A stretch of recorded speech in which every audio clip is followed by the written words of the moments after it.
परमेश्वर के नाम की स्तुति हो। आज हम आराधना के संबंध में कुछ बात देखेंगे। आराधना कैसे करना चाहिए, किसको करना चाहिए। बाइबल स्पष्ट रूप में परमेश्वर को कैसे आराधना करना और आराधना का महत्व क्या है, इसके संबंध में बताता है। कई बार हम सोचते हैं इतवार को कलीसिया में जाना, प्रार्थना, संगीत का कार्यक्रम, ये सब में भाग लेना, यही आराधना है।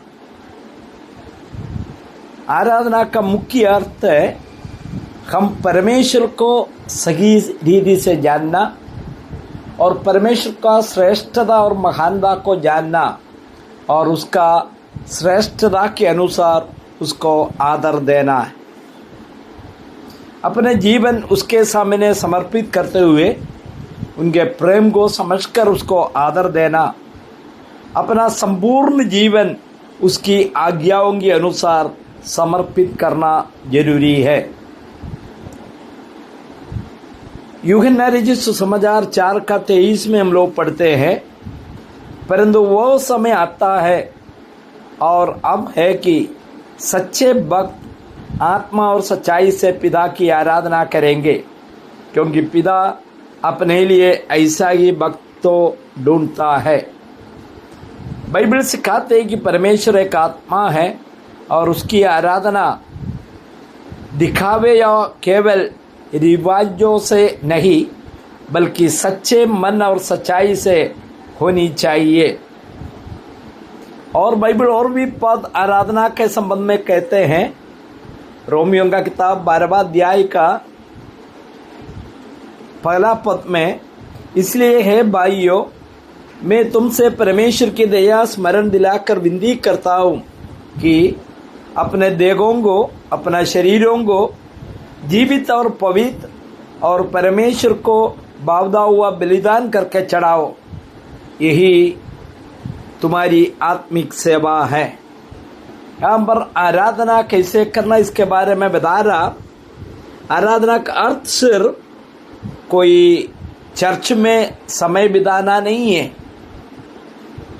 प्रेरित पौलुस के अनुसार सच्चे भक्त अपना पूरा जीवन एक समर्पित जीवित बलिदान के रूप में परमेश्वर को अर्पित करता है। जरूर हम संडे में इकट्ठे होकर आराधना कर रहा, प्रभु की आज्ञा हम पालन करते हैं। रोटी और दाखरस के द्वारा यीशु मसीह का मृत्यु और पुनरुत्थान का याद दिला रहे, उनका शरीर और लहू का याद दिला रहा।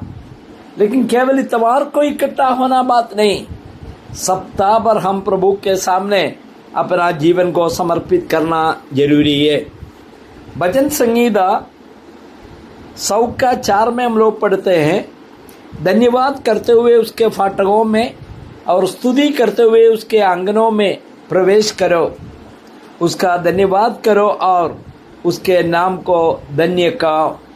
यहाँ पर जो भजनकार कहते हैं, स्तुति करने के लिए विभिन्न प्रकार का तरीका है। कुछ लोग आराधनालय में ताली बजाता है, ऊंचे स्वर से गीत गाता है, तो कई बातें। कुछ चर्च में हम देख रहे कि हाथ उठाते हुए जो धन्यवाद देते हैं। मैं इसका तरीका बताना नहीं चाहता, लेकिन परमेश्वर का महान कार्यों के लिए उसे धन्यवाद देना जो आराधना का एक अगम हिस्सा है। हम सचमुच में आराधना दिल से कर रहे क्या, उसका प्रेम को समझते हुए, उसका कार्यों को समझते हुए हम दिल से आराधना करना बाइबल बताता है। आराधना में आज्ञाकारिता को भी बहुत महत्व है। 1 शमूएल का किताब 15:22 में हम लोग पढ़ते हैं, क्या यहोवा होम बलियों या मेल बलियों से उतना प्रसन्न होता है जितना कि उसकी आज्ञा मानना। सुन, आज्ञा मानना बलि चढ़ाने से और मेंढकों की चर्बी से उत्तम है।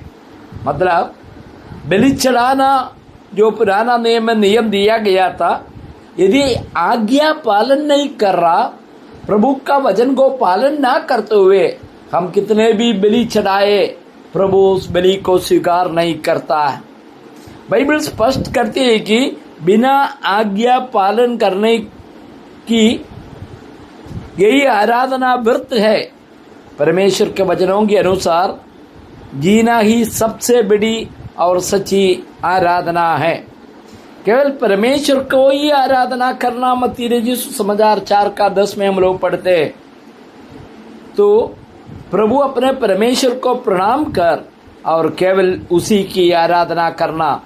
बाइबल में पहला और सबसे महत्वपूर्ण जो नियम ये है कि केवल एक ही जीवित और सच्चे परमेश्वर की आराधना और सेवा की जानी चाहिए। मुझे सुनने वाला भाई लोग, आज हम जब प्रभु को आराधना करते हैं, ये बातों को याद करते हुए और हमें उस आराधना के लिए योग्य बनाने के लिए प्रभु ने अपना जान हमारे लिए क्रूस पर बलिदान के तौर पर दे दिया, मारा गया, गाड़ा दिया, तीसरा दिन मरे उसे जी उठा। ये सच्चाई को याद करते हुए हम आत्मा और सच्चाई में उस प्रभु को आराधना करें। स्वर्गीय पिता, आज हम आराधना करने के लिए जा रहे हैं। हमारा दिलों को आराधना के लिए तैयार कीजिए। आत्मा और सच्चाई में आराधना करने में मदद कर। यीशु मसीह के मधुर नाम में समर्पित करते, सुनना और स्वीकार कीजिए। आमीन।